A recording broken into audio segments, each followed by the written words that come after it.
Is American democracy under threat because of this stuff? Under threat? Does it exist, Mark? I don't think it exists. It's a veneer. It's the end of the Roman Empire. You have the symbols, the iconography, and the language of a democracy, but internally corporations and oligarchs have seized all of the levers of power. I looked at this election as a battle between corporatists and oligarchs. Corporatists, the Democrats, they want something very different from oligarchs. Corporatists want stability, they want decorum, the kind of decorum that Obama had or Bush had, or Bush was an idiot, but at least he had some, they could clean him up a little bit. And Biden, whatever his cognitive failings were, because they want stability, especially in terms of trade agreements, because they make investments overseas. It takes a while for a return on a profit. Corporatists want something different from oligarchs. Oligarchs are about chaos. They're about, as Steve Bannon said, deconstructing the administrative state. Why? Because it is a pure form of rentier capitalism.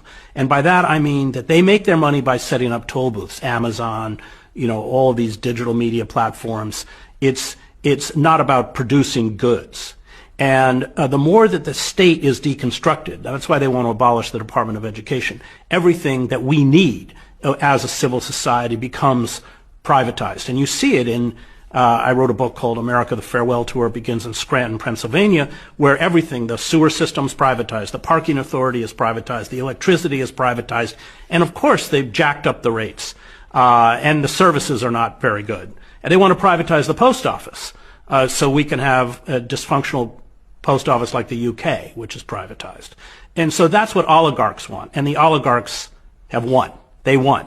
And but that's what this battle was about. In terms of if we strip away its the kind of trivia or the cultural differences between the two parties, that at its core was what it's about. And so we have, as you point out, we have now an oligarchic system. But as Aristotle wrote, once you create an oligarchic system with those kinds of inequities, then your only two choices are tyranny or revolution.